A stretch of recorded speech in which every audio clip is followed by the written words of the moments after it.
नमस्कार दोस्तों, अनसुनी दिव्य कथाएं में आपका स्वागत है। आज हम आपको एक प्रेरक कहानी सुनाने जा रहे हैं। हर साल गर्मी की छुट्टियों में हरिराम अपने दोस्तों के साथ किसी पहाड़ी इलाके में माउंटेनियरिंग के लिए जाता था और इस साल भी वे इसी मकसद से ऋषिकेश पहुंचे।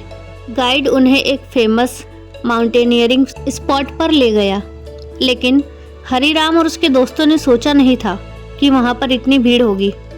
हर तरफ लोग ही लोग नजर आ रहे थे।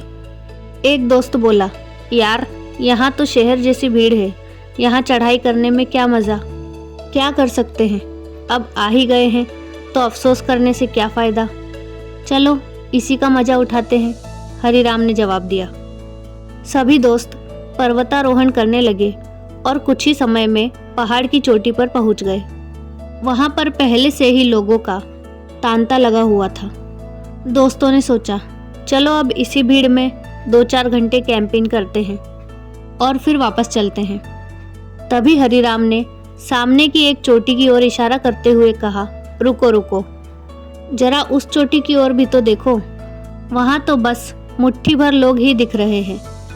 कितना मज़ा आ रहा होगा, क्यों ना हम वहाँ पर चले। वहाँ?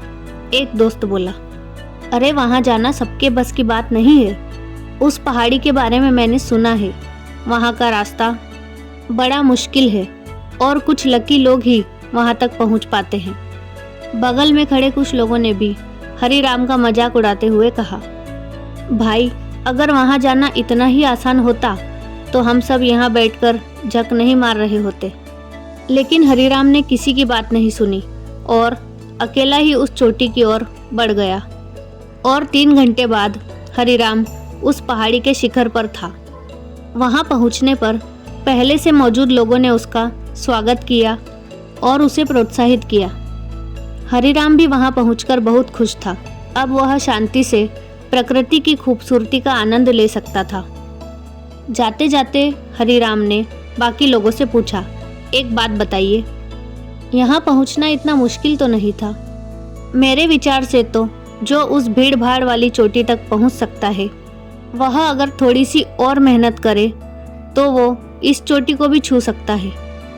तो फिर ऐसा क्यों है कि वहां पर सैकड़ों लोगों की भीड़ है और यहाँ पर सिर्फ मुट्ठी भर लोग। वहां पर मौजूद एक शिक्षक नवनीत बोला, क्योंकि ज़्यादातर लोग बस उसी में खुश हो जाते हैं जो उन्हें आसानी से मिल जाता है।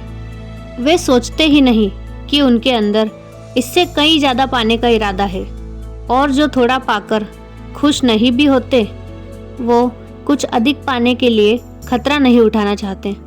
वे डरते हैं कि कहीं ज़्यादा के चक्कर में जो हमारे हाथ में है वो भी ना चला जाए। जबकि हकीकत तो यह है कि अगली चोटी या अगली मंजिल पाने के लिए बस जरा सी कोशिश की ज़रूरत होती है। लेकिन साहस ना दिखा पाने की वजह से बहुत से लोग पूरी जिंदगी इसी भीड़ का हिस्सा बनकर रह जाते हैं और साहस दिखाने वाले उन मुट्ठी भर लोगों को लक्की बताकर खुद को तसल्ली दे देते हैं। दोस्तों, इस कहानी से हमें यह सीख मिलती है कि अगर आप आज तक वो अगला साहसिक कदम उठाने से खुद को रोके हुए हैं तो ऐसा मत करिए, क्योंकि अगली चोटी या अगली मंजिल पाने के लिए बस जरा सी और कोशिश की ज़रूरत पड़ती है। खुद को उस कार्य को करने से मत रोकिए।